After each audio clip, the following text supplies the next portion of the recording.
हमने अपना chapter 3 start किया था और उसमें हमने पढ़ना था ग्लोब्स एंड मैप। हमने कल ग्लोब के बारे में कुछ जाना। अब हम जानेंगे लाइंस ऑन ग्लोब के बारे में और कुछ और ग्लोब्स के बारे में जानेंगे। We see many lines on a globe. हम ग्लोब पे बहुत सारा लाइन्स देखते हैं। Some lines run from side to side, these lines are called latitude.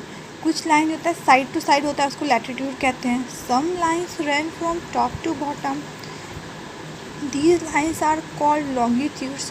कुछ लाइन ऊपर से नीचे की ओर होते हैं, उसको हम लॉन्गिट्यूड्स कहते हैं। The imaginary line that divide the globe into two parts horizontally is called equator. और जो ग्लोब को हॉरिजेंटली डिवाइड करता है एक इमेजिनरी लाइन, उसे हम इक्वेटर कहते हैं। The part towards north is known as northern hemisphere. जो नॉर्थ की तरफ पार्ट होता है उसको northern hemisphere, and the part towards south is called southern hemisphere. और जो पार्ट साउथ की तरफ होता है उसको साउदर्न हेमिस्फीयर कहते हैं।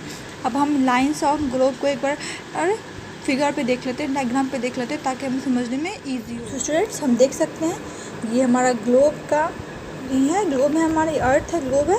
और यहाँ पे हम बहुत सारे इमेजिनरी लाइंस देख रहे हैं जो ऊपर से नीचे की ओर, टॉप टू बॉटम, ये लॉन्गिट्यूड्स है। और जो आपको यहाँ पे दिख रही है, यहाँ पे दिख रही है, ये हमारा लैटिट्यूड्स है। ओके, और ये साउथ पोल होता है, ये नॉर्थ पोल होता है, ये साउथ पोल होता है। तो जो साउथ जो एक सेंटर से लाइन गुजरती है उसको इक्वेटर कहते हैं। और जो पार्ट इस साइड होता है नॉर्थ के साइड, उसे नॉर्थ हेमिस्फीयर, और जो साउथ के साइड होता है उसे साउथ हेमिस्फीयर कहते हैं। तो इस फिगर से हमारा लाइंस और क्लियर हो गया। अब हमारा नेक्स्ट टॉपिक है द मैप। मैप के बारे में जान लेते हैं। A map is a picture of surface of the earth drawn on a flat piece of paper. Map क्या है? सरफेस है, अर्थ के सरफेस का एक फ्लैट पेपर पे ड्राइंग है। We can easily fold and carry it. ये इसको हम ईजिली फोल्ड कर सकते हैं और इसको कैरी कर सकते हैं अपने साथ। Map shows boundaries and geographical position of the countries. Map हमें बाउंड्रीज शो करता है और जोग्राफिकल पोजीशन शो करता है, कौन सी कंट्री कहाँ है इसका बारे में जानेंगे। यहाँ पे मेनली हमें 4 मैप्स के बारे में पढ़ना है जो हमारे इम्पॉर्टेंट है। फर्स्ट है हमारा physical map, second is political map, third is world map, fourth is guide map. ये चारों मैप हमारे लिए बहुत ज़रूरी है। फिजिकल मैप क्या होता है? It shows physical features. Political map क्या होता है? It shows states and cities of a country. ये किसी भी स्टेट और सिटीज़ और कंट्री को शो करता है। किसी भी स्टेट और सिटी किसी भी कंट्री का शो करता है मैप पे। अब हमारा वर्ल्ड मैप, इसका तो नेम से ही क्लियर है, पूरे वर्ल्ड का ये मैप होता है। Shows all continent and ocean, सारे कॉन्टिनेंट और ओशन को शो करता है। Fourth is guide map. Guide map क्या होता है? It show places and monuments of a city. ये ना छोटे लेवल पे होता है, ये हमारे सिटीज़ के मोनूमेंट्स, रोड्स, इस सब के बारे में गाइड मैप में लिखा होता है।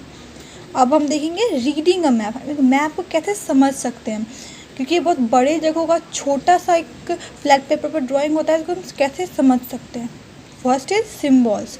Different colour symbols, dots and lines are use in maps to show different landform places etc। Symbols क्या करता है, क्यों यूज़ करते हैं मैप में? ताकि हम बहुत सारी जगह को, बहुत सारे सिम्बॉल्स, बहुत सारी चीज़ों को हम मैप में दिखा सकें। जैसे कोई ब्रिज हो तो उसको हम सिम्बॉल से दिखा सकें, ताकि मैप हमारा ईजी टू कैरी हो जाए, छोटा सा हो जाए, तो हम इसको जल्दी कहीं भी फोल्ड करके ले जा सके, इसीलिए हम सिम्बॉल्स को यूज़ करते हैं। अब मैप में हम डायरेक्शंस बताते हैं, तो डायरेक्शंस कैसे बताते हैं? Direction are always shown. Direction map में हमेशा ही शो किया जाता है। Directions are always shown on a map. हमेशा हम डायरेक्शन शो करते हैं। Top of map is north. Map का जो टॉप होता है वो नॉर्थ होता है। Bottom is south. बॉटम जो होता है वो साउथ होता है। Right is east. राइट जो होता है वो ईस्ट होता है। Left is west. Left west होता है। ओके, तो स्टूडेंट्स अभी चैप्टर का ख़त्म हो गया है। बस एक छोटा सा टॉपिक है comparison of globe and map. Globe का और मैप का कंपैरिजन, ये आपका होमवर्क भी है। Comparison of globe and map को आपको अपनी कॉपी पर राइट करना है, उसको लर्न भी करना है।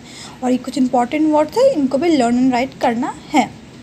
ग्लोब और इसके बीच में क्या डिफरेंस है, क्या कंपैरिजन इसका कर रहे हैं। Globe is round model of earth. Globe round model of earth होता है।